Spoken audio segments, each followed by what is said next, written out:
Welcome to the Jazz Notes podcast. I'm Ben Anderson. I'm Chandler Holt. Today is June 2nd. Man, wow. It's just Valentine's Day, and then it was just the lottery, and now it's June 2nd. And we are, 3 weeks and 2 days away from the NBA draft? Yes. It's crazy. So it's coming up really, really quickly here for the Utah Jazz. As always, find us on Twitter, Ben's Hoops, at Holt Sports. You can find us on Blue Sky there as well. The reason to follow us is to see the prompt every week for questions for the mailbag, which is how we wrap up the show. But you can always read our work at kslsports.com and appreciate everyone who listens or now watches this podcast, whether you find it wherever you get your podcasts or on YouTube or at kslsports.com. So very fun. I like the video aspect, actually. I think it is a nice little plus, and hopefully we can get some more things out of it. And if you've seen TikTok clips or Instagram clips, courtesy of Tanner Tripp, who's gone and pulled clips and put them out there. We appreciate him doing that as well. Shout out to Tanner. And hopefully by giving him a shout out, he puts more of our videos out there. He likes us better. All right. Big news day today. We'll talk about the Austin Ainge hiring. We'll talk about it to start the show, and then obviously we get a lot of questions about it, so we will talk about some of that there. So if you feel like they really glossed over the Austin Ainge thing, it's because we get to it probably more deeply in the mailbag by answering some of the questions. And then we're going to do another player breakdown who should be in conversation for the Jazz at 5 in Jeremiah Fears, the point guard from Oklahoma. And then we'll get to the mailbag. But otherwise, not a lot of news. There is one other small bit of news, which is that Fanatics is going to assume operations of the Jazz and Mammoth team store at Delta Center. So the store is closed starting today, and it's closed until the 8th. Yeah. And then they'll come back and they'll have new gear. Yes, which is awesome. Including Ryan Smith actually shared photos today of some of the Jazz shorts. I saw that. He did share that. So which is a story I'm going to have to write because people love their jerseys. Yeah. So that came out today. But let's talk about the Austin Ainge move, because it's huge. It is. It's a monumental move. When you hire a new president of basketball operations, that is the person who sets the culture for your organization for as long as they're here. Yes. And if they do a good job, you win titles. And if they do a bad job, you have to replace them and you don't get out of the cellar. And right now the Jazz are in the cellar. Mm-hmm. So you've got to figure out what that next step is going to be. And Austin Ainge, at 44 years old, steps up, and now it's his first time doing this job, but he's been with the Celtics for 17 years. He played at BYU. If you don't know some of his backstory, I think most people do, but not everyone. And then he also coached at Southern Utah after graduating. And then coached for the Red Main Claws, which is the then D League, now G League affiliate of the Boston Celtics. So he's just been around the program. Yes. Obviously, there are going to be the questions about the nepotism. And I mean, that's how he got the gig, right? Like, that's how you got your first foot in the door.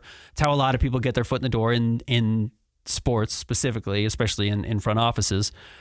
But if you were to take his name off of, his resume, and you just look at his resume alone, college basketball player, head coach in the G League, scout, worked his way up through organizations, handling draft stuff, et cetera, et cetera.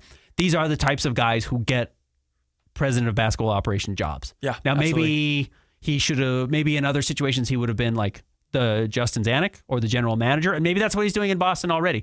In all honesty, I'm a little unclear, and even people I've talked to, I'm a little unclear of what exactly his role was in Boston. Yes. But now he takes over the big job. And I think as long as Danny's here, or Danny I would imagine will be here as long as he needs to make sure that Austin's fully up and going. But I think that's probably the sign, the baton handoff. Yeah. His 2 titles with Boston started as director of player personnel, and then he went on to be assistant general manager. Okay. So still up in the air what is actual. Yeah. What does that mean? That can change. Yeah. That the title can be the same market to market, and it can be totally different responsibilities. Yeah. Absolutely. Justin Zanuck as general manager does so much of the real leg work, day-to-day work, organizing phone calls, designing trades, and Danny Ainge kind of does the sign-off. That's not what every general manager does. Yeah. But the Jazz haven't had a vice president of basketball operations or president of basketball operations until now. Yeah. So, all right, I think that's it. Yeah, we don't need to dive. Well, again, we'll get a lot of questions get about into it. More, yeah. But it is huge. It's a huge day. The same way when the Jazz had Kevin O'Connor, and I remember where I was when they announced that hey, they're bringing in this guy from Houston who had been in San Antonio named Dennis Lindsey, and the shift between the Kevin O'Connor era, which I know was before you were here, Chandler, of that was the Darren Williams, Andre Karolinko, kind of that Carlos Boozer era was Kevin O'Connor. And then he left and Dennis Lindsey came in, and that turned into the kind of Rudy Gobert, Donovan Mitchell, Quinn Snyder era. It changes everything. The same way when Danny Ainge came in and moved on from Dennis Lindsey, they moved off of Rudy Gobert and Donovan Mitchell, and they turned into the Lowry market and rebuild, et cetera. And I think there's just going to be more changes. I do think it signals a lot more changes because he doesn't have really a strong affiliation to any of these people other than his dad drafted some of them. Yes. So, again, we'll talk about more of this in the mailbag coming up probably 15, 20 minutes from now. So if you don't want to listen to the draft stuff, you can fast forward, but listen to the draft stuff. Yeah. This is the fun part of the summer absolutely. right now. And do you want to start with that? Yeah, let's do it. Let's talk about Jeremiah Fears. Okay. I will say, coming into our we started this even before the lottery, right? We started talking about Cooper Flagg, moving through the top 4 guys. In my head, I sort of had the top 4, which has been talked about. You have the Rutgers guys, you have Cooper Flagg, and then you have VJ Edgecombe.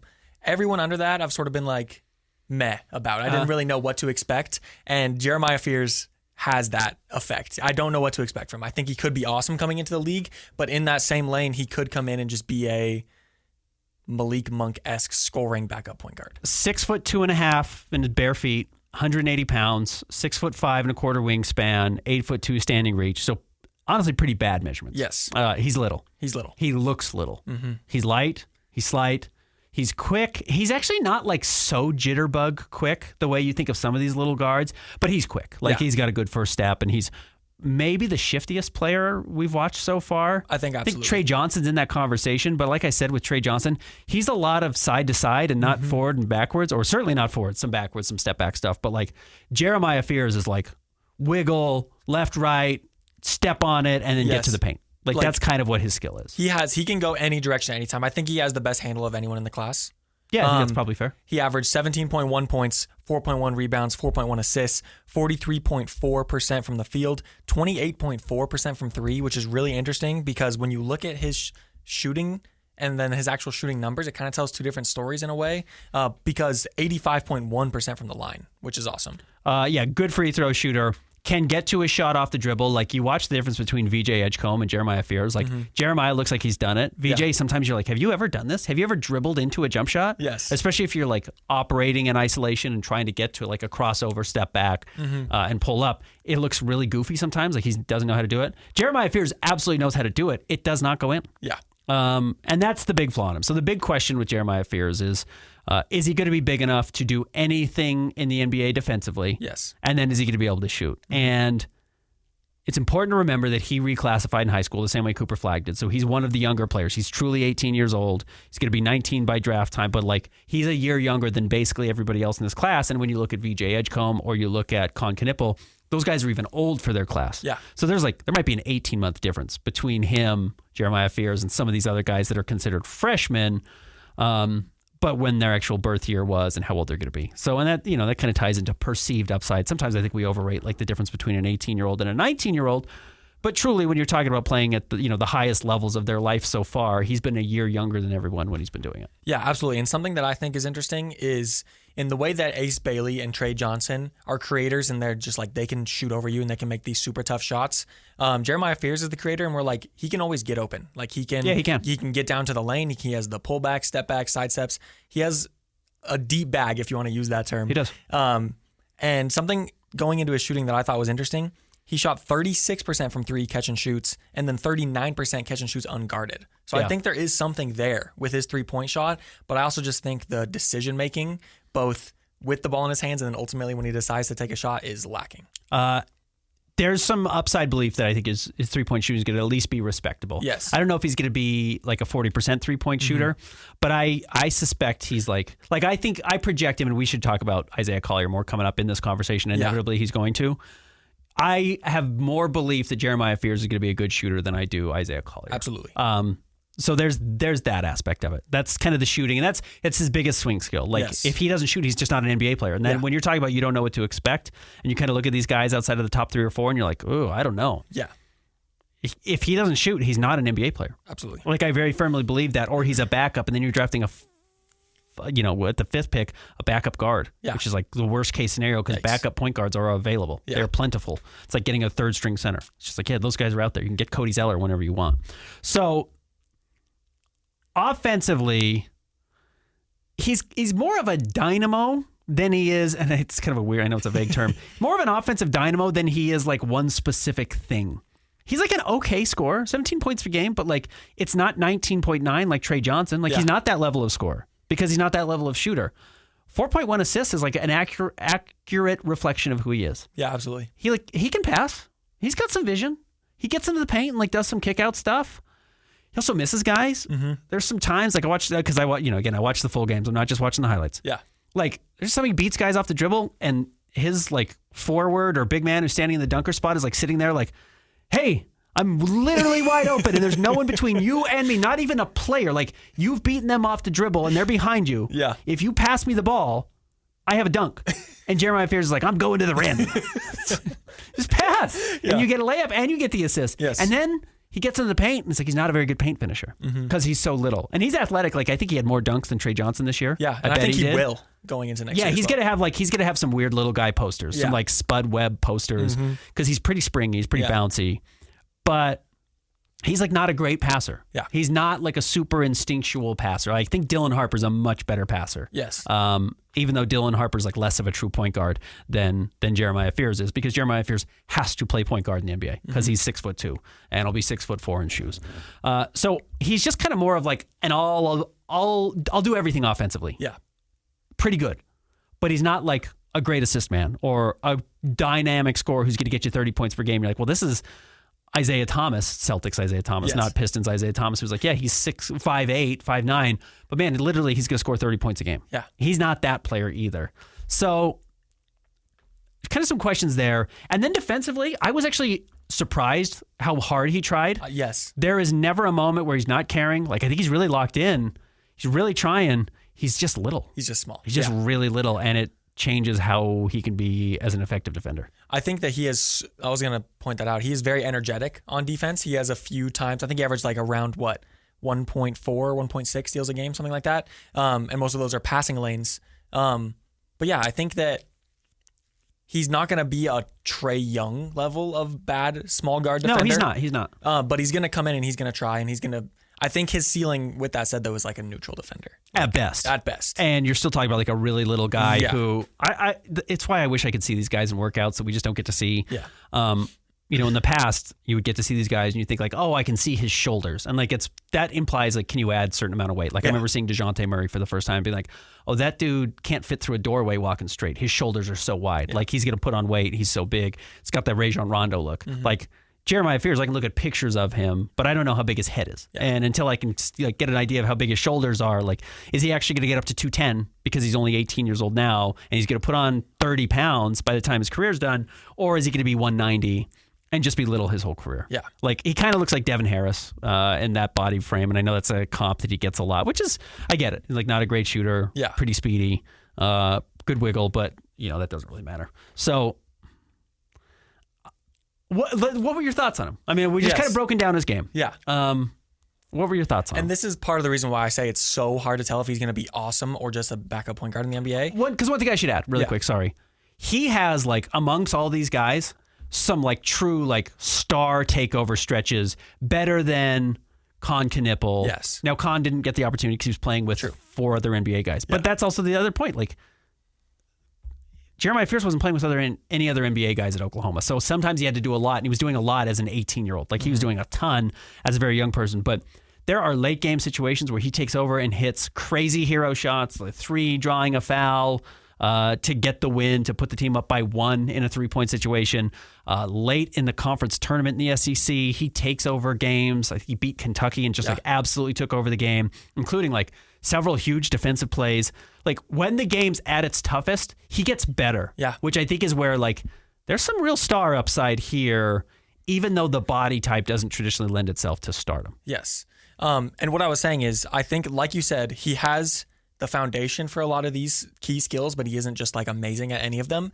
And which is why I think that's interesting, because if he goes into a place where they can actually hone in on these things and develop him the right way, I think he could be awesome. I think he could be like a 22.56 assist kind of guy. Yeah. Like, what's really interesting? 4.1 rebounds is, for a player his size, is really good. Which is awesome. Yeah. I think he was like 3rd on his team in rebounds as a 6'2" guard. Yeah.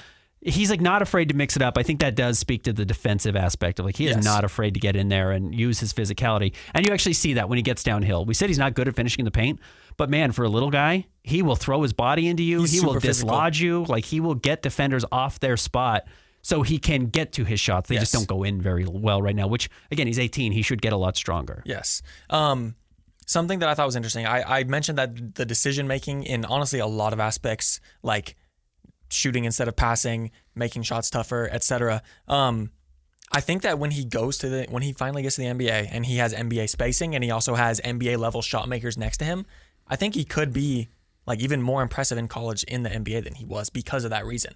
Like, even though there are times when he doesn't pass when he probably should, he does make the dump off a lot of times. He can make jump passes, skip passes. And I think when you have Bryce Sensabaugh instead of your Oklahoma small forward, who probably won't make it to the NBA, I think he's could come in and be really good from day one.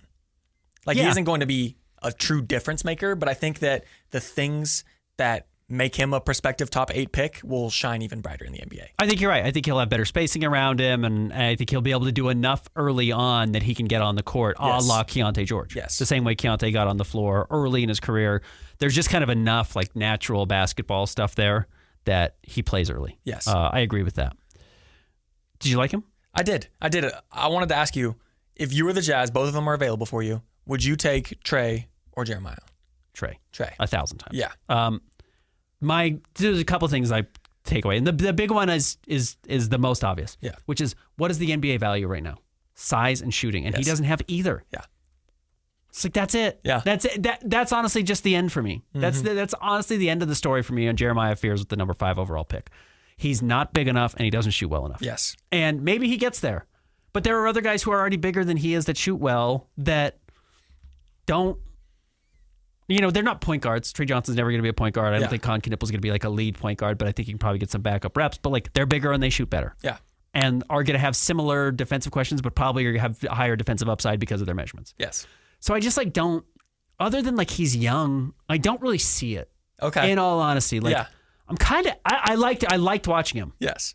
I'm kind of out on him just in general. Okay. And I don't think you usually do this because you just draft best player available. Yeah.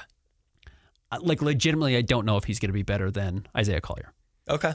Like, I get why he would be. Yes. Trust me, I get you. Like I said, I think he's going to be a better shooter in the NBA than Isaiah Collier is. Mm-hmm. I think the fact that Isaiah, even though Isaiah is really only 6'2.5" as well, like Isaiah's not much bigger height-wise. I've told you, he looks like a Minecraft character. Like, he's just a tank. Yeah. That's going to keep, and he's faster. He's actually faster than Jeremiah Fears is. Like, end to end, I guarantee you Isaiah Collier's faster. I think Isaiah has a chance to has maybe a better chance of just sticking in the NBA because of a higher floor. Okay. Yeah. Because Fears, I think floor is a lot lower because he's so little. But floors, I think Fears' ceiling is higher. Yeah. 2 things. One, I think that I have more faith in his jump shot than I think a lot of people do. Yeah. Just because the mechanics look good. Fears. Yeah. For Fears. Yeah. His mechanics look good. Like there's no glaring problem with this form. And then also, like I said, I pointed out the 36% catch and shoot, 39% unguarded catch and shoot. And 85% free throw. Yeah, exactly. Yeah. Like I have faith in him being able to get to like a 36, 37. Like, I think Isaiah Collier shot in the 60s in college. Yeah. From the free throw line. Yes. Like, he's a bad free throw shooter. He's a bad shooter. So I have faith, but I do agree with you. I would take Trey 100% over I would take Jeremiah. And I do think that his floor is like super low. Like, he could maybe even like be out of the NBA in a few years because he just doesn't put on any weight. He never comes around with the IQ department. Yeah, it's like James Bouknight. Yes. You know what I mean? Yeah, exactly. And he's a better passer. He's probably got a better head on his shoulder than James Bouknight, but those guys work themselves out of the league. Yeah. For comparisons, how I do this is I like to give like an almost unrealistic best case scenario. Yeah, of course. And for that I put Kyrie, which is just like I don't see him ever getting to like the 50, 40, 90. Like, absolutely not. He's never going to be as good as a shooter as Kyrie is. But he has that sort of look of him. Like his handle is crazy. And then more realistic, I have Monte Ellis and Terry Rozier. Yeah, there's like a lot of Terry Rozier Yes. there. I think I'd maybe say best case scenario is like Celtics Isaiah Thomas, which is like that's his all-star path. Yeah. I think Isaiah made 2 all-stars. Yes. That's like the pathway. Okay. You know what I mean? Yeah. Like, might be able to carry, like, again, offensive dynamo, really can score, et cetera, figures out how to get a shot off in the paint, but is so fatally flawed that it's like the Celtics were happy to build up his value and trade him. Yes. Danny Ainge was happy to get rid of him, even though he was, playing like a top 25 player in the league. Yeah. My hot take. Okay. This is going to be crazy. Yeah. I'm going to give him the Cam Whitmore Award. Okay. There's a chance like he's on the board at 21. And Really? I know that's crazy because everyone's like, no, he's going to go 5 or 6 or 7. Yeah. Like, Cam Whitmore was guaranteed to go 4 on draft night. And then it was like the night before, people were like, he might be on the board at 9 for the Jazz. Yeah. And the Jazz passed on him when they took Taylor Hendricks, and the Jazz passed on him when they took Keontae George. Yeah. And he fell to whatever, 17, 18, 19, whatever it was, to the Houston Rockets. Like, there's a bad situation here, and I'll just pull up the draft order, where if he gets past like Brooklyn, who just took Bub Carrington, like I totally get why they would pass on him. They just drafted a guy in the lottery that's a point guard. Like the Pelicans have two little guys who can score already, and DeJounte Murray they didn't really get a full season of, so they'll probably rather see what he does. The Nets might take him, but like let's say the Nets take Yegor Demon, which is kind of the popular, like that's kind of the in vogue thing. Everyone thinks that's what they're going to do. And like this Raptors probably go with a big guy. Yeah. Maybe go with like Kamen Malawash. Trailblazers definitely don't need another little guard. They've got Scoot Henderson who they just drafted. I think the Bulls are going to pay Josh Giddey. It's just like the Spurs aren't going to take him because they can't take another non-shooting guard. They've got De'Aaron Fox. Maybe the Thunder just say like, hey, it's best player available. Yeah. We have the ability to take best player available. But like, that's 15 already. True. Like, and we haven't even talked about like Yakashonis going off the board. Or another point guard out of nowhere jumping up and someone being like, we actually like Nate Clifford, who's like kind of going to play. He's bigger and plays the 1 and the 2. Yeah. It's like Nolan Traore jumps up out of nowhere. It's like he falls to 21 in that situation. Like I would never use the 5th pick on him. Yeah. If it were me. And maybe the Jazz are going to do it. Maybe because I'm saying that they're going to be it. I might be like, ugh. I got to talk this guy in draft night now. But I think there's like a real, like, there's a chance he's on the board at 21. That's crazy. Off of your hot take, I'm going to ask you a question. Jazz take Connor Trey at 5. Uh-huh. Do they take him at 21 if he's there? Yeah, absolutely. Okay. Yeah, that's a good draft. Yeah. No, he's awesome at 21. Yeah, absolutely. I really like him as the 21st pick. Yeah. I like him as like the 12th pick, in all honesty. But you know what? Like, I think he's a worse prospect than Rob Dillingham was last year. Okay. And Rob Dillingham, I think, went 8. Yes. The Spurs traded. The Timberwolves traded. The Spurs had the pick, and they traded it for a future unprotected pick.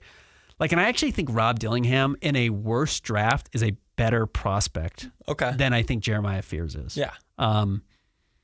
Because Rob Dillingham is just such a good shooter. Mm-hmm. And I think they're both going to be such negative defensive players because of their size that I would probably take Rob. And Rob went 8th in a bad draft, a much worse draft than this year's draft. True. So I think it's too high to take him at 5. Okay. But if he was there at, like, even if he was there at like 17 or 18 and someone was like, yeah, we'll take your 2 second-round picks and 21. Yeah. And you wanted to move up and get him, and you're like, I actually think there's like enough star here that maybe he's better than Isaiah and better than Keontae that you take him. Like, I think that's good. I just wouldn't take him at 5. Honestly, I think that, and again, I'm sitting here with a mic. I have no experience in this aspect, but I would only take him at or 18 to 21 if you're the Jazz, if you take like Con at 5. Because if you're taking both Trey and him, then it's like, now you have Trey, Jeremiah, Keontae, Isaiah, Colin Sexton. Yeah. And you're like, what are we going to do? Yeah, right. Yeah. Unless you know you're trading several of those guys. I think he's a bad fit. Mm-hmm. I actually think his skill set is a bad fit right now with the Jazz right now as far as another non-shooter. And I think you can get better value.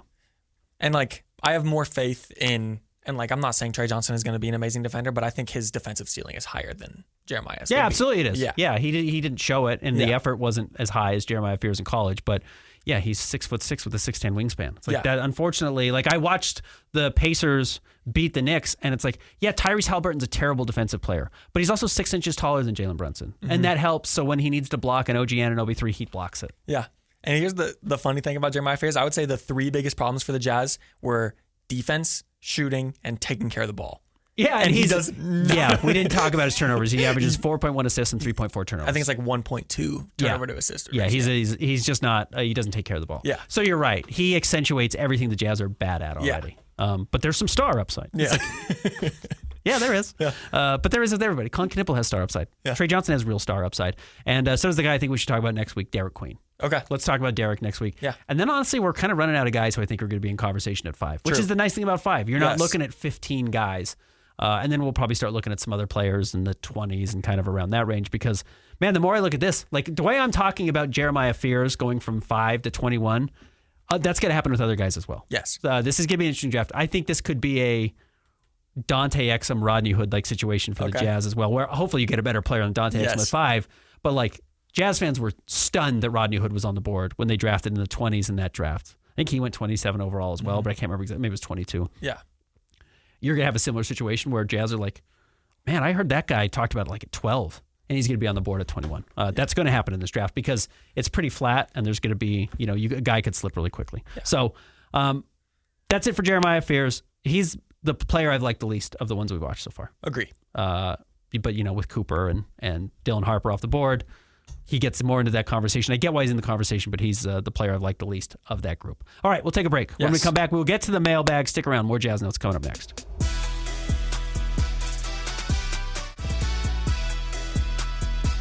Welcome back to the Jazz Notes podcast. Ben Anderson, Chandler Holt. All right, Chandler, let's get to the mailbag. As always, about 11 o'clock every Monday, I send out this tweet.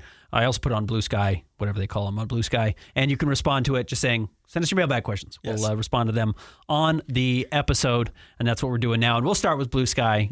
There's just fewer followers over there, so we'll just burn through the questions a little bit more quickly.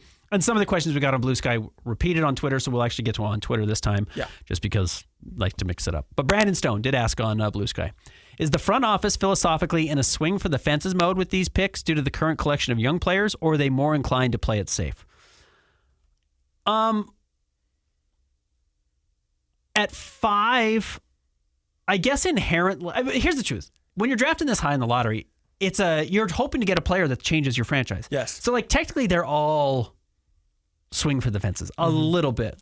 Some guys are less swing for the fences. We were just talking about Jeremiah Fears. If the Jazz take Jeremiah Fears at 5, that's a way higher swing for the fence than Con Knipple, I guess. Con's maybe the safest player. Yes. But I think that makes people think that there's no star upside there, and I actually think there's real star upside for Con Knipple as well.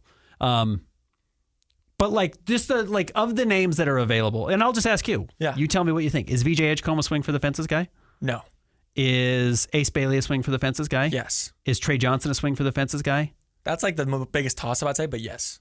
Jeremiah Fears, we just said yes, and Derek Queen, we haven't talked about yet. Common Malawash, those are two other guys. I think those are actually both swing for the fences guys. Yeah. Common Malawash only is a swing for the fence because it means you're replacing Walker Kessler. It has fallout implication. Yeah.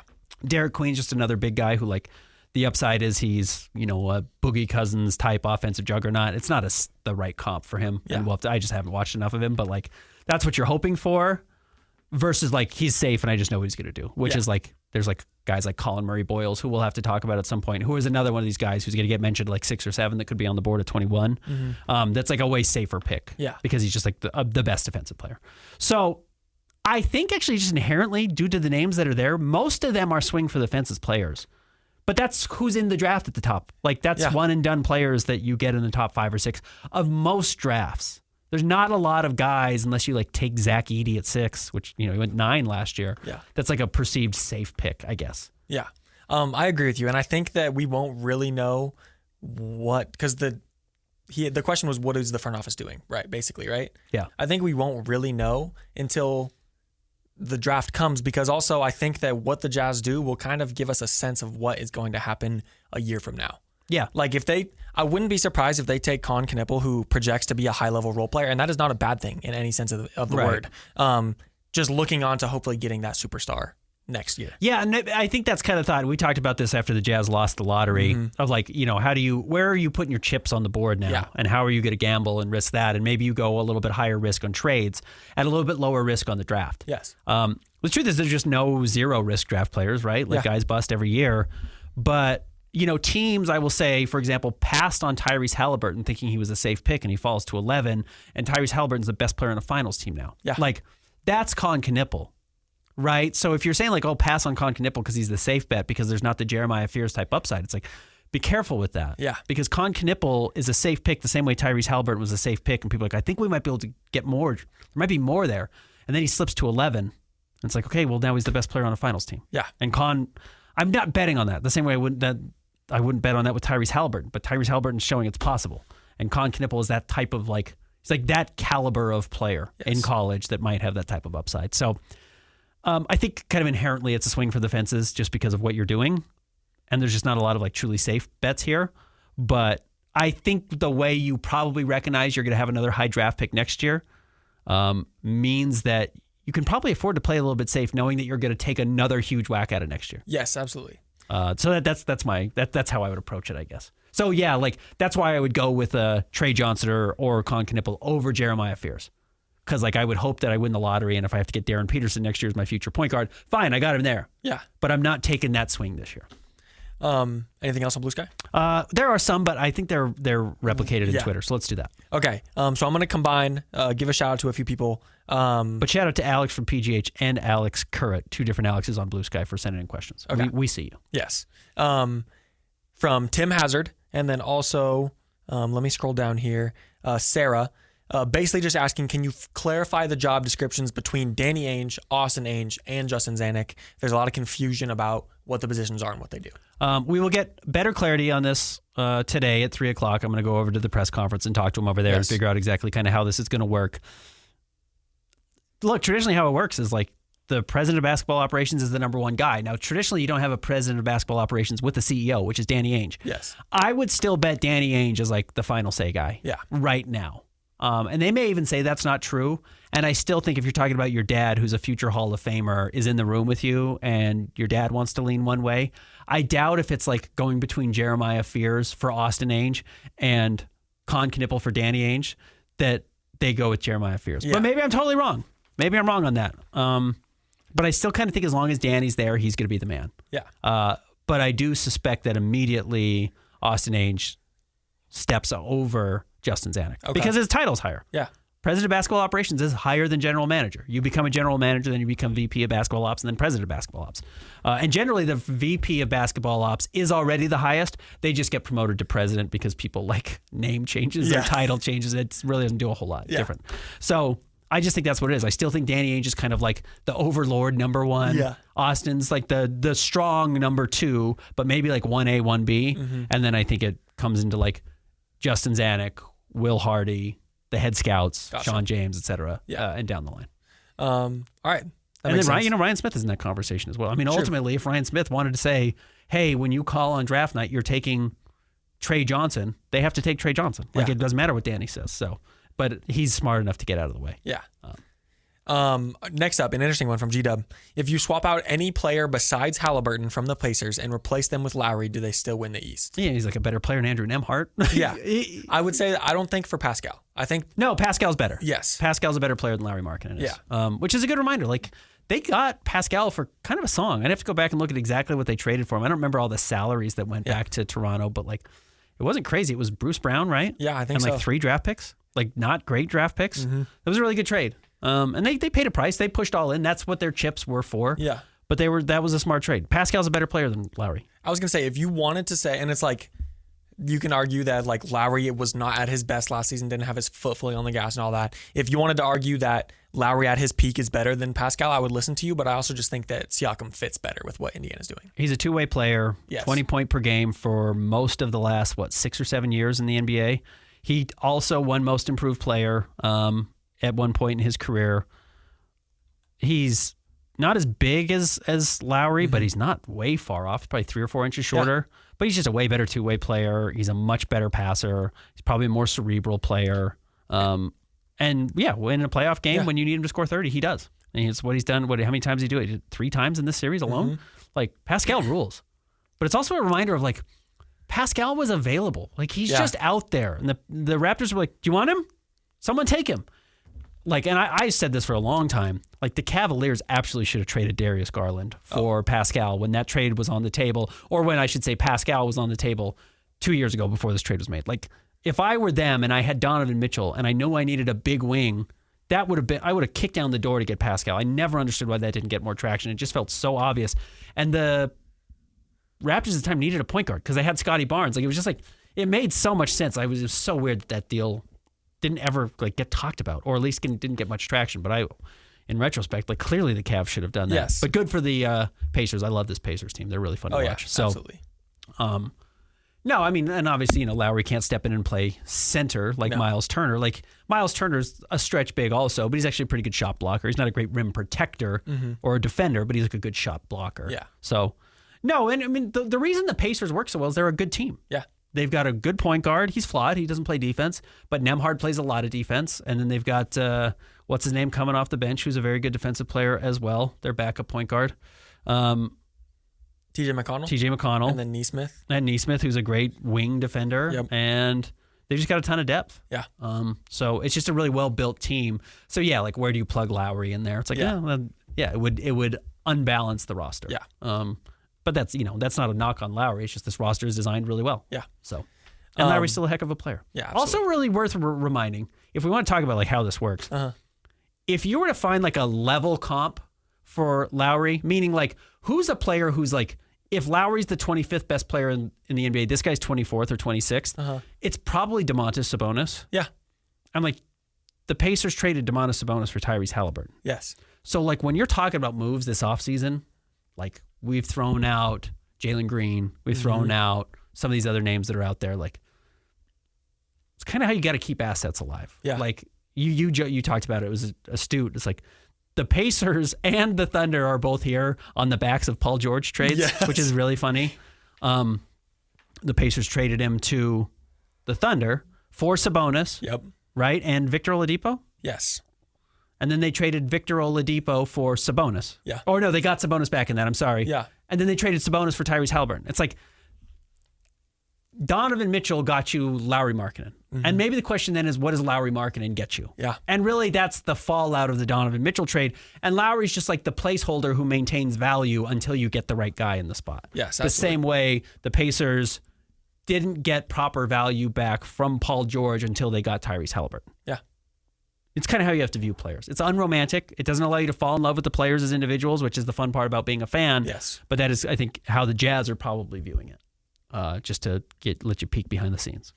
Next up from Riley O'Brien. With the Spurs getting Dylan Harper plus having Rookie of the Year and Wemby, and the Thunder in the same conference/division, are we looking at those two in the next few West Finals? How are the Jazz ever going to get this done?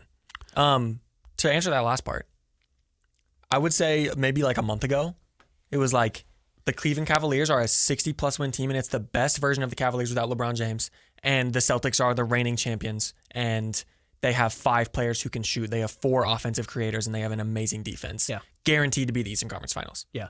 Neither of them are there. Yeah, right. Yeah, the league is more unpredictable than ever. Yeah. And it's hard to keep these windows open for a long time. And again, we're going into year 3 of Wemby now. Yeah. Well, here's the thing. I don't think Wemby's going to stay healthy personally. Because the guys that have come in the NBA in recent years that were like, man, if he stays healthy, he's going to be awesome. But those guys were Zion and Joel Embiid. And have they stayed healthy? No. They have not. So, we're already seeing it with Wemby. And I get this was like a blood clot issue, and ideally it clears up. But it's like, okay, he's just missed a lot of basketball already in 2 years. It's like it's a foot, or it's going to be a back, or it's going to be a knee. And it's like Ralph Sampson was the same player. Yeah. It's like there's just bodies aren't designed that way. I just truly believe that. That's why I think the 6'8" guys in the NBA are dominating right now, or at least have real value. Or why Nikola Jokic is just kind of a big body. Yeah. But and he's lumbering, but he's not athletic. So he's not jumping. So he's not blowing out his knees because he's never jumping. Yeah. It's like he runs. He's gotten thinner. He's in good shape, but he's not risking his body athletically. And Wemby's jumping and going side to side and stepping back. Yeah. I can just see it in my mind. I hate to even talk about it, but you saw the step back from Jason Tatum and the Achilles thing. And I can just close my eyes and see it with Wemby, right? At that size. So no, nothing's guaranteed in the NBA. That's just the truth of it. Which again is why if I were the Spurs, again, I've even mentioned if I'm the Thunder. Yeah. If I feel my window's open and I can trade for Giannis, I'm trading for him. Because there's nothing guaranteed. And Giannis is what is guaranteed is he's a top 4 player in the NBA. And you're adding that to your roster. So no, I don't I just don't believe anyone's got a long window or a long runway. And here's the thing with the Thunder, with Shea, J-Dub, and Chet, they're about to get absolutely demolished, worse than we even saw with the Nuggets a few years ago by the second apron. They're going to have to make some huge changes, I feel like. Because Shea signs the Supermax because he's the MVP. Yeah. J-Dub's now made one All-Star team, so I don't think he's quite qualified for the next level max, but he will get a max. Chet's going to get a max, and then Chet can go into the Defensive Player of the Year award, which I think could raise his money unless Victor gets it, but Chet's going to be in that conversation at some point as well. There's just they're going to get super expensive, and they've done a good job of managing their accounts, but even then it's you just add $3 $40 million to your contract or $3 $40 million deals, and you're already at 120, but Shea's actually at $60 million. Yeah, I think Shea's eligible for something like 65, something ridiculous. So it's no, you're at $140 million with 3 players. And if Chet gets hurt, which by the way, Chet has a broken foot and a broken hip in his first 2 years. if Wemby's not going to stay healthy, there's no guarantee Chet is either. And Wemby's bigger than Chet, but like Chet's already shown how hard it is to be that size and play a lot of games. So, Kristaps Porzingis hasn't made it. Yeah. He's never healthy. He's 7'4". It's like probably not going to be together forever. Yeah. They're well positioned to be good for a long time. They've got all these draft picks, but then they've got to like keep hitting on them. Yeah. It's like they lucked into getting Jalen Williams at 12. Good for them. They drafted a great player. They're not going to, that doesn't guarantee they do it every year. Yes. So I just don't believe anyone has a long runway in the NBA as currently constituted. Yes. But you're right. The Celtics, we thought, oh man, if there was going to be a future dynasty, it's probably them. And then their best player tears his Achilles, and they're talking about trading all these guys this offseason. Yeah. There's talks now about Austin Ainge trading for Jaylen Brown to the Jazz. Yes. Like, does he bring Jalen with him? Like, that's how quickly it changes. All right, next up from Tim Hazard. Do Sexton and Collins have positive trade value? Confused why they weren't moved last year. Was there no market or just scraps for offers? Is their market better now versus last year with only 1 year left on their contracts? Yes. Yeah. There's no such thing as a bad 1 year contract. Yeah. Bradley Beal is the worst contract in the league, but when it gets down to 1 year, it has value. Mm-hmm. So those guys will have value. Yeah. Like I've talked about like Jonathan Kuminga for John Collins, I think actually makes a lot of sense. Like the Warriors probably need like a fifth best starter. I think John Collins could really be that, or like a great six man. Mm-hmm. I think John Collins could really fit and does like some of the same things Quentin Post does, knocking down threes as a big man, but actually like does some other things. Yeah. Which would really, really helpful for them. And like he probably is going to cost, we know what he costs, $26 million next year. So I think that's beneficial. So I think there'd probably be some interest there. I've told you I thought Colin Sexton would make a lot of sense in like Orlando. Mm-hmm. I think that'd be a great fit for him. So I think those guys are going to have value. And yeah, they probably didn't have that much value. Again, the middle class contracts didn't get traded last year. I was going to say, we talked about this around the trade deadline. Like our episode around then was like, it was either like De'Aaron Fox, Jimmy Butler, and then like super low level deals. Like there wasn't really the solid starter trades. Yeah, guys making 18 to 25 million weren't really moved. Yeah. And those guys don't get moved in season a lot. Yeah.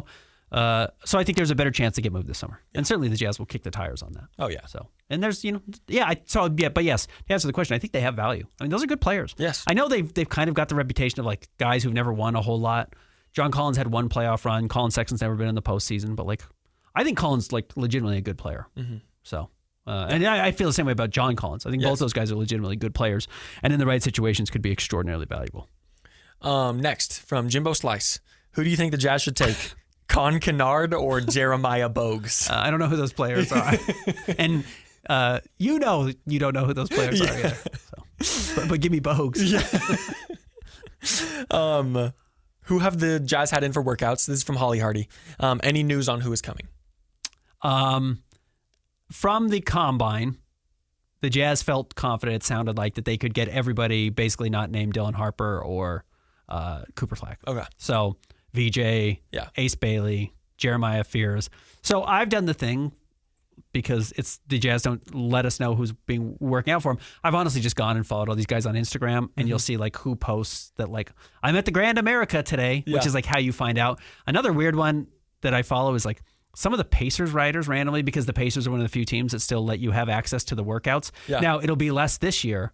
And the Jazz aren't drafting in a similar spot to them. So maybe what you need to do is look at writers from other teams drafting in a similar spot to the Jazz that have open workouts. Because a lot of times guys will be like at that team and then go to the Jazz. Okay. And they will ask, one of the common questions when you're interviewing draftees is like, where have you worked out or where are you working out next? Mm-hmm. So last year, maybe it was 2 years ago. It was 2 years ago when the Jazz were at 9 and I think the Pacers were at 8. Mm-hmm. You found out a lot of like who was coming through to the Jazz because they would work out with the Pacers and be like, yeah, my next stop is Utah. Like every single time they said that. So you would find out who was coming in. So look around like who's drafting at number 4, Charlotte, or who's drafting at number 6, Washington, and see who works out for them and see if their interviews, if they say I'm going to Utah next. But if they're working out for Charlotte, they're working out for Utah. Yeah. If they're working out for Washington, they're working out for Utah. So I would imagine Ace, Con, Jeremiah, Trey Johnson, VJ, all those guys are going to be there. Again, like, man, it takes one team to be like, Jeremiah Fears at 3. And again, that it just so doesn't make sense for the 76ers or Charlotte, particularly unless Charlotte was like, we're trading LaMelo and we're going to draft Jeremiah Fears. But like, Con Knipple goes at 4. You have Trey Johnson and Ace Bailey on the board. Yeah. So he's not that hard to do. And like, Ace Bailey or Con Knibble's really in the conversation for those teams at 3 and 4. I promise you, like really in those conversations. Or if Trey Johnson goes 3 or 4, then there's a chance that like Con, Ace Bailey, and VJ Edgecombe are on the board at 5. Yeah. Like there's a chance like at least two of those guys are going to be on the board for the Jazz. So it's going to be an interesting draft night. It's going to be really fascinating. We're really not going to know. You know, the Taylor Hendricks draft was so fascinating because there were 9 guys. And like DJ and PK will tell you this story. Like Taylor Hendricks was just number 9 on the Jazz board, and all the 8 guys they had ahead of him went ahead of him. Yeah. So they just drafted him 9th. It was like he was the 9th guy, and I think Keontae was 10th on their board or whatever. But like they didn't get a chance to draft those first 8 guys, and so they just took the 9th guy on their board. This is going to be interesting to that point. I don't think this is quite that draft. Yeah. You know, and that doesn't mean the Jazz aren't going to take the best player available. They're not going to, but like, I don't think it's just going to be like what's left of the group. That's not going to be the spot where the Jazz in. I don't think the Jazz are like, well, these are the only 5 guys. Like, I think there's going to be 7 guys that are going to be projected all over this top 5, and the Jazz are going to have 3 or 4 names to pick from. Next up, from James McKinney, will there be a watch party for the draft this year? I don't know. I'm going to ask tonight. We haven't heard about it yet. At the Austin Ainge thing. I'll try and talk to some people and figure out what the plans are there, because obviously they don't have a building to host it in. Yes. It's unfortunate for hockey too, because they actually got the 4th pick. Yeah. That would have been fun to have the draft party. I thought the NHL draft party last year was really cool. I stopped in. So maybe, they could do it somewhere else, but there's not like a logical spot to do it. I mean, you could go to a restaurant, but they can't host 18,000 people. Yeah, true. So, or 4,000 people. So I'll be curious how they do it. I'm not totally sure. But having the 5th pick is like a big deal. It'd be exciting too. Yeah. Josh Chisholm. Do you think the Jazz should try to move up to 3? I see so many people thinking they should try, and I just don't see much of a difference between a player you could get at 3 and a player you could get at 5. If you were like locked in, it has to be Ace Bailey or it has to be VJ Edgecombe. Yeah, trade up. Like, because you're not giving up 10 pieces. You're not giving up Lowry in the 5th pick to get to 3 and not getting something significant back. Yeah. If it was if you had to give up 5 and 21 to move up to 3, and you were sure there was a guy there that you were like, this is worth betting on, you make that trade 100% of the time. Yeah. Because 21 is just not that valuable pick. True. Like, I really like the depth of this draft. I'm going to tell you truthfully, I'm more excited to look at the players at 21 than I am at 5, just because there's more variety. Yes. There's like a lot more of like the fun draft part of it, of just like, what if this guy does do this? Versus like, I kind of have a good sense of what these top 5 or 6 guys are going to do. And I think the Jazz will as well. It gets a little more interesting because there's so much more question of who's going to be on the board at 21. It gets more fun just from like a speculation standpoint. But like but 21 is just not that valuable historically. Like, yes. I wrote an article last week on the best 21st overall picks. It's like Rajon Rondo's easily the best. And like, look, if you drafted Rajon Rondo at 21, you had a great draft. Yeah. He made 4 All-Star teams and is a borderline Hall of Famer, won a title his rookie season. But like, it's just a bad pick. Yeah. It's not a very good pick historically. So yeah, if you could get up to 3 and you're like, Ace Bailey, he's going to be a star. Yeah, you make that trade 1,000,000 times out of 1,000,000. The same way when the Jazz fell in 2005, from 3 to 6 or whatever it was, and they traded the 6th pick to the Trailblazers with like the 21st pick and the 29th pick. No one can tell you who got drafted 21st and 29th. Yeah. And the Jazz got Darren Williams instead of Martell Webster. Martell Webster was out of the league within 5 years, and Darren Williams was a several-time All-Star and a very high-level All-NBA player. So you make that trade. Yeah. Speaking of what you just said with the 21st pick and like the speculation, what-if aspect of all the players around that range, that's why I came in saying I was confused about Jeremiah Fears, because I sort of had that for him, and which is why it makes sense, aligns with you saying he could fall. Because like, I feel like with everyone we talked about before, it was like you can expect like there looks something like this in the NBA, and I think it's really 2 paths for Jeremiah. Yeah, absolutely. By the way, I just want to go back and look at who the Jazz traded. The Jazz traded in 2005 the first pick. Oh, this is funny. And 2 other later firsts. Linus Klieza, who actually ended up being an okay NBA player, but has funny Jazz history for a couple of reasons, including he just used to torch the Jazz. I think he had a 40-point game against the Jazz one night. Wow. And then Joel Freeland, who never turned into anybody. Yeah. So, yeah, Martell Webster, Linus Klieza, and Joel Freeland for Darren Williams. It's like a great trade. So, yeah, you trade 21 and 5 to move up to 3 if there's a guy you love at 3. But, again, to our point, the Jazz's board, whoever's on the board at 3 might be there at 5. It only takes 2 teams, and it takes like legitimately 1 player. Yes. You know? So, I think there's a real chance. And because the Jazz need, No, you're good. Like, the Jazz need a guy. Yeah. The Jazz need like a star. We've talked about the Jazz need a gravity to build around. That is not the case for the Philadelphia 76ers. No. They have 3 guys already, and they may have 4 in Jared McCain. Yeah. Like, they don't need to be like, we got to go all in on Ace Bailey. Yeah, Now, no. maybe they just think Ace is the best player available and might be a star in the future, and they take him. I totally get it if they do, and I think that's the smart thing. But they may say, man, we love Jared McCain. What if we get a bigger version in Con Knippel and we can play them both at the same time? Like, maybe that just rules. Yeah. And it does rule. That would be very hard team to guard defensively. And so they take Con, and then, yeah, you're guaranteed VJ or Ace Bailey or Trey Johnson's on the board. You get 2 of them on the board for you at 5s. It's like, then how much are you actually willing to give up versus the chance that, like, at 21, somebody has really slipped you, like a Yegor Demon or a Jeremiah Fears or somebody like that. Speaking of trading both the picks, Clayson Searle says opinions on this trade, and he sent a screenshot of a successful trade in Fanspo. Lauri Markkanen, the 21st and the 5th pick for Harrison Barnes, Keldon Johnson, Blake Wesley, number 2 and number 14 from the Spurs. Oh, from the Spurs. Yeah. Say the players again. Harrison Barnes, Keldon Johnson, and Blake Wesley for Lauri Markkanen, and then 521, 214. I'm the value of getting up to 2 and getting that guy in Dylan Harper who has real all-star upside and it's like the face of your franchise for a while. Yeah. I think makes a lot of sense. Yes. So, the thing though is, and I wrote about this like right after the Jazz fell to 5, which is like, I don't think the Spurs are trading 2 unless they're getting like Giannis level, like top 5. I don't even think they'd do the trade for Kevin Durant. They might not. There's rumors that there's interest in it. I don't know if they would trade 2 for it, but they could straight end up up, doing that. straight up for Kevin Durant. I don't know. Yeah. It seems a little rich. Yeah. Next up from Brady NBA. What's the Walker Kessler contract conversation going to look like? Is he going to try and squeeze out more than he's worth? And if so, do the Jazz move him? I did write about this a couple of months ago. Probably a month ago, maybe 6 weeks. And I just looked at like the guys in the NBA, and the truth is, if you're a starting center in the NBA, you're probably getting 25 to 30 million. And I know that sounds crazy.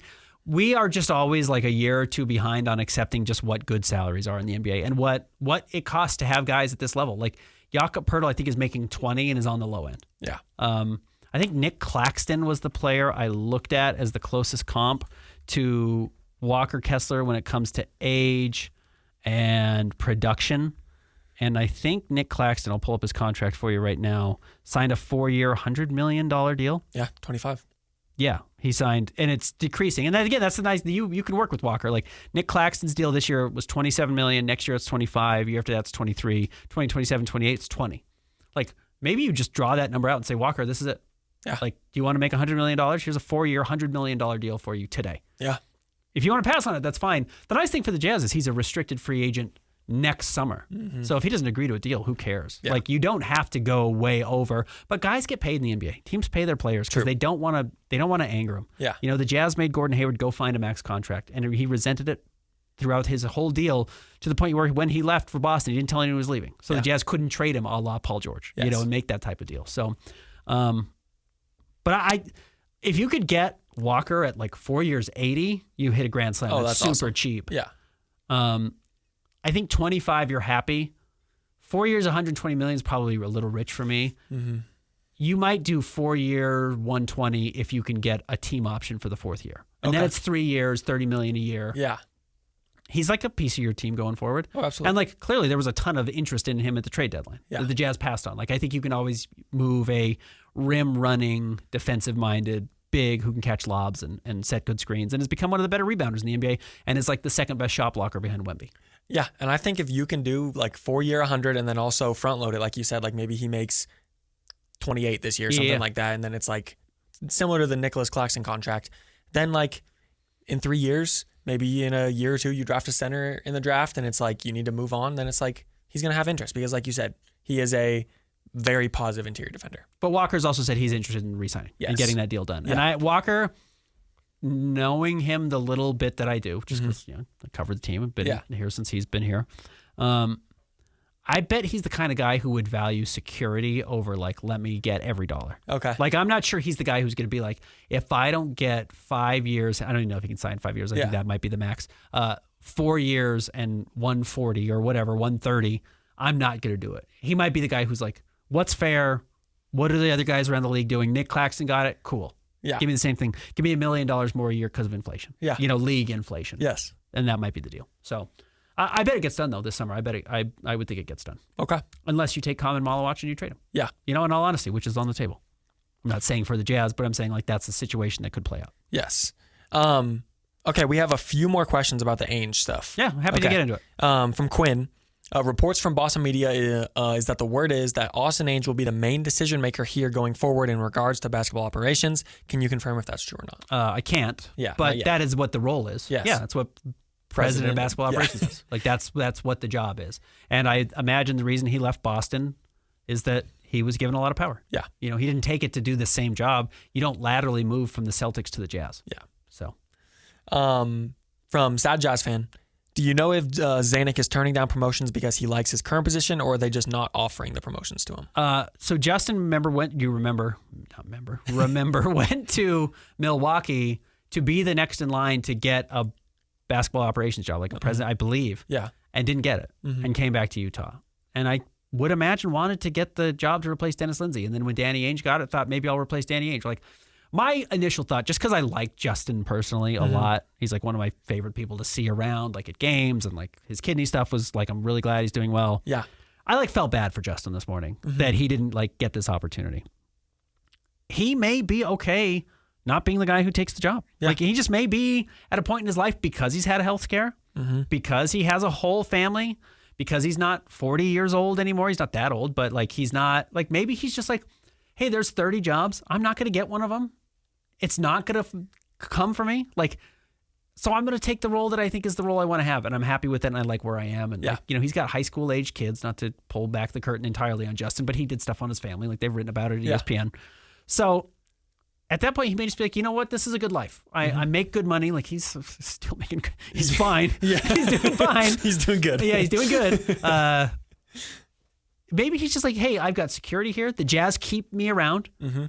If he thinks Austin will keep him around, I mean, Danny did, right? And Ryan has kept him around.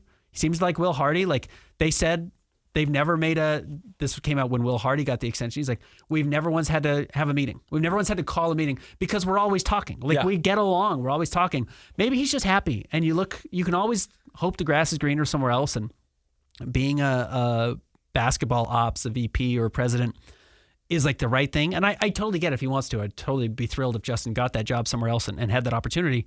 But like, there's only 30. Yeah. And True. There's a lot worse spots to be than a general manager on a team where you like the people you work with. Yes. So I don't know, honestly, at this point with Justin, and I think the health thing does come into play, and the fact that he's gone for it somewhere else and it didn't work out and it came back, all of those things are probably at play. But knowing how people work and competitive people work and how this business works, I would imagine he wants that job. Yeah. So, and now that they've hired a younger person there, I'll be curious what his future looks like. I honestly don't know. Yeah. All right. Last question, I believe, from Garth. With Utah doubling down on Coach Hardy and now hiring Austin, will Utah continue to push the youth movement, or will they keep their options open with the veterans? Furthermore, do they draft best player available or start focusing on actual defenders? Well, that's the thing. And I said this last year, and I feel the same way. If you don't play defense, you're not best player available. Yeah. So what we were just talking about with Pascal Siakam. Yes. Like now Tyrese doesn't play defense. Yeah. Okay. So like there are slight exceptions to the rule, but like if you're talking about, it's like my fear with Trey Johnson or Jeremiah Fears. Yeah. It's like, dude, Trey, why do you not care about defense? Yeah. Like I don't care that you have the physical tools to play defense. The league is full of great physical bodies. Why do you not care? And you could just be like, oh, no, 19-year-olds are good at defense. Go watch Jeremiah Fears play defense. He's trying. And then go watch a Trey Johnson game. He's not trying. Why aren't you trying? And by the way, Jeremiah Fears had to carry a bigger offensive load at Oklahoma than even Trey Johnson did because he's the point guard. Yeah. And Trey Johnson's not a point guard. So, like, why are you not trying? I can watch Con Knipple, who doesn't have your physical gifts, Trey Johnson. And Con Knipple is busting his butt. He's diving on the ground. He's grabbing loose balls. He's saving the ball. He's throwing the ball off guys' legs. Like, he's trying. His motor's crazy. Trey Johnson, this is your job audition and you're not trying? I don't get that. Yeah. And I'm not trying to be like incensed guy, like, you owe me this. You don't. You do whatever you want to do. But like, I some of that I don't get. Yeah. Like Ace Bailey gets into a stance. Like Ace Bailey gets low and trying to play. Now when he's off the ball, he's not trying, and it's a red flag. I don't get it. But at least there's like moments where he's like really trying. And early on, I saw it from Trey Johnson, and this is not to be anti-Trey Johnson. I like Trey Johnson quite a bit. Yeah. Go back and listen to our podcast. I like him quite a bit. Like, we talked about Colin Knippel being the best shooter in the draft. Like, Trey Johnson's ability to get to different threes actually might make him a better shooter. Yeah. That like he will get to his own shot off the dribble a lot and really easily, might actually make him a more valuable shooter than Con. But like, the defense is so bad. Yeah. It's like, why do you not care? Something I'll say is So you're not best player available if you don't play defense. Yeah. That's what I'm always going to say, especially this high in the draft. Yeah. If Trey Johnson not only had the like effort of Jeremiah Fears, if he had the energy of Jeremiah Fears on defense, he's the guaranteed third pick in the draft, I feel like. He might be second. Yeah, like exactly. No, he honestly might be better than Dylan Harper. Yeah. If he tried defensively at 6'6" with a 6'10" wingspan and a 37.5-inch vertical, shooting 40% from three the way he does, Yeah. he is the second pick in the draft. Yeah. Which is the value of like, if you get him to try on defense in the NBA, you got the second best player behind Cooper Flagg. Like that is the upside with Trey Johnson that I'm not sure you get from any other player in this draft. Yeah. But where was it, dude? Yeah. Why did I not see it ever? And that's, I mean, I'd have to actually look it up, but like, I'm sure the sixth pick to the second pick is an extra like $2 million on your contract. Or At something. least, yeah. Yeah. Right. So, yeah, that's worth being the second pick. Yeah, it's good to be the second pick. Yeah. Yeah, way better than being the fifth pick. In all honesty, financially, much better. yeah. So, yeah, that's a mindset shift. Sorry, I know that's not the question that was asked, but like, if you don't play defense, I don't think you're best player available. Yeah. Especially this high. And that's something interesting is like, other than Cooper Flagg, like we just pointed out Ace Bailey, Colin Knippel, some of these guys who have the smarts and like the energy on defense, but you're not looking at anyone, I feel like, from like 2 to 8 where you're like, he could be a really good defender in the NBA. Even like Common Malawash is probably a better lob catcher than he is like great defensive player right now. Which is something interesting about this draft. Yeah, it's where Connor Murray Boyles, again, we haven't talked about him. I don't want to just throw out random names that we haven't really dug into or gotten people ready for in the draft yet. Like, he's the second best defender in the draft, probably in that conversation. It's like, that's really valuable. Yeah. It's why the upside for Taylor Hendricks is still really high. It's why I like wouldn't give up on Cody Williams. Like, I think Cody's going to be a good defensive player when he gets stronger and adds some weight. So there's a lot of value there. And and maybe VJ. Maybe VJ's this guy we throw in 2 to 8. It's like, that's the next defender. Yes. But even then, like, I think we talked about this. Like, I feel like he's more of like a defensive playmaker than actually like a lockdown defender. Right now, for sure. Yeah. But he has that ceiling for sure. He's a steals and blocks guy, not a lockdown guy. Yeah. Anyways, let me reiterate this question so we can get into it. Will Utah continue to push the youth movement, or will they keep their options open with the veterans? They're not going to get old quickly. Yeah, no. So they're going to stay young. Yeah. Even if they wanted to get older, they're still going to stay pretty young. Yeah. I don't think it's like, let's start building around Colin Sexton, John Collins, and Lowry Markkanen. I don't think that happens. I do, like I said, I think there's a real chance the Jazz could trade Lowry for like a 24-year-old guard who like didn't fit at his first spot, and Jalen Green being the obvious name, or like I mentioned some other trades you can make with the Warriors or whatever with John Collins, and I think that should be on the table. Consolidating your age, but no, I don't think the Jazz go out and necessarily do the like Fred VanVleet, Dylan Brooks offseason that the Rockets had, or the Tobias Harris move that the Detroit Pistons made. I don't think you necessarily see that. However, what's interesting is Austin Ainge could say, who's really good is Derek White. And he's 30 years old. Yeah. Or, who's still got it is Drew Holiday. Now, I think Drew's too old, but Derek White is probably more in this conversation, where Austin Ainge could say, like, guys, you don't understand the impact Derek White had on the roster once he got to Boston and put them over the edge as a championship contender. And I don't care that he's 31 years old. He's got 5 years of really good basketball left. And if you can get him in Utah, you've got to get him. You've got to get that type of guy. And that will make everything else start to fall in place. I could see that. I could get that. So then again, it's like, what are you giving up? Like, you're not giving up the 5th pick for Derek White, but like the 21st pick? The Celtics are like, we got to get younger. We got to have an off year next year. Maybe the Celtics, you know what they could do? Like, they could have Jaylen Brown have knee surgery right before the season. Keep Jaylen Brown. No, Jason Tatum's not going to be around next year. Trade Drew Holiday to a contender. Trade Kristaps Porzingis. Trade Derek White. Yeah. Get picks and tank next year and try and get a top 5 pick. True. Because they own their own pick. And then say, great, we got Cam Boozer coming back to play with Jaylen Brown and Jason Tatum, who both just took the season off to have surgery. Yeah. One on their knee, one on their Achilles. And then we run it back with a young core that's still young enough to rebuild around with a bunch of financial flexibility all of a sudden. True. Like, that might be the smart thing to do. Yeah. So we'll see. And for the second part of their question, they said best player available or focus on actual defenders. I think you do best player available when you're picking at 5 and want it to be higher than that. So I have a game for you. Okay. Earlier I asked you Trey Johnson or Fears, and you said Trey. So we're going to do a king of the hill here. Okay. You're making me put out a draft board, which I don't want to do and I'm not going to do, but okay. Would you take VJ or Trey?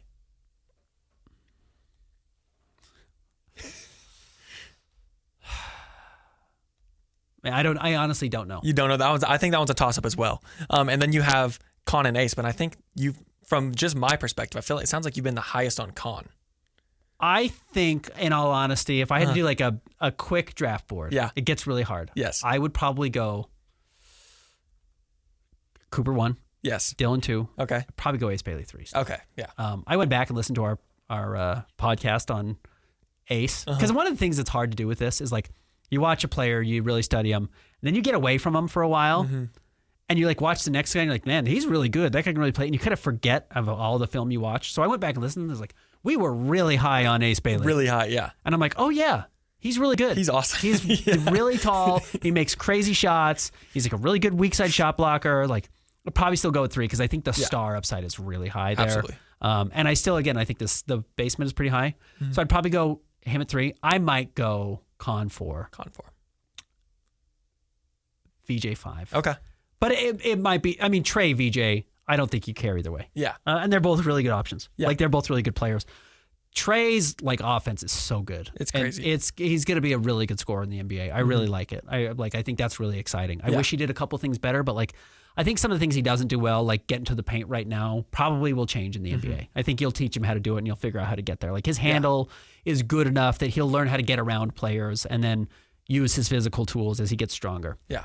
Then again, VJ, like, man, like the best athlete in the draft is really enticing and accidentally scored 15 points a game. It's like, it's really, really cool. It's a cool player and like really shot the net off the rim, as they say, during Big 12 play. Didn't do it to start the year and didn't do it to end the year, but really did in the heart of his schedule. So there's some exciting stuff there. Yeah. Jazz are going to get a good player. That's what I'm saying. That's ultimately, I think, what you got to recognize. And then Fears would be 7, I guess 6 of that group, number 6. And like, I think I'm not going to guess, but like maybe Derek Queen could even be above him. Yeah. So some of those other guys. That's probably, but like if you were to ask me next week, I might be totally different, because it's just the guys are really close. Yeah, they're really tightly bunched together. But yeah, I do really like Con Knipple. Yeah. Yeah. All right, I think that's it. You? I would say Cooper and Dylan 1 and 2. Yeah, and then I think it would still be Ace. I think I'm still really high on Ace. I think that, and like it all depends on team. And we talked about how drafting for fit is dumb, but I think that Con is going before the Jazz at 5. I think that could be a hot take, but I think Con and VJ are like between Charlotte and Philly. Those are both really good fit picks. They are, yeah. They both make a lot of sense. Yeah. And they're not like crazy reaching on a guy that you should have traded down for and got later in the draft. Yeah. So I would say, like, with how everything is shaking up, I think the Jazz should take Trey at 5. Okay. In my own head of how the draft will go. Hey, there's a chance that VJ and Con Knipple go 3-4. Yeah. And then you've got Ace Bailey and Trey Johnson sitting on the board for you at 5. Yeah, and of everyone we've done, of course, excluding the 2 guys who are going 1 and 2, I would, like, if he's available, take Ace at 5 for me. That's where I think so too. Yeah. Yeah, I think so too. Just because the shot making, the upside is there. All right. Well, and we're going to we'll do like a real hardcore draft. Pre-draft, like maybe we'll record Monday, and then was the draft on Wednesday or is it Thursday, Friday, right? Yes. 25th and 26th is the Thursday, Friday. Like probably Wednesday, we'll have to do a second podcast that week that's just like pure draft stuff. Okay. Yeah. We'll do that. I mean, what else are we going to be talking about anyways, unless the Jazz have extended some guys before, which you can do after the last day of the finals. You can start signing guys to extensions. So the Jazz could get Walker Kessler done when the Thunder win the finals. Yeah. I think is what's going to happen. All right. Thanks everyone for listening. This is a long podcast, but I appreciate everyone who tuned in. And it's been fun talking about the draft. We'll do one more, probably top 6 guy. Maybe we'll do 2 more. I don't know if we need to do Common Malawash. Yeah, I don't. But maybe Derek Queen, and then we'll move into the 20s, which will be exciting to do. And then follow us on Twitter at Ben's Hoops, at C Holt Sports, same place at Blue Sky. Read us at KSLSports.com. We'll be back next week.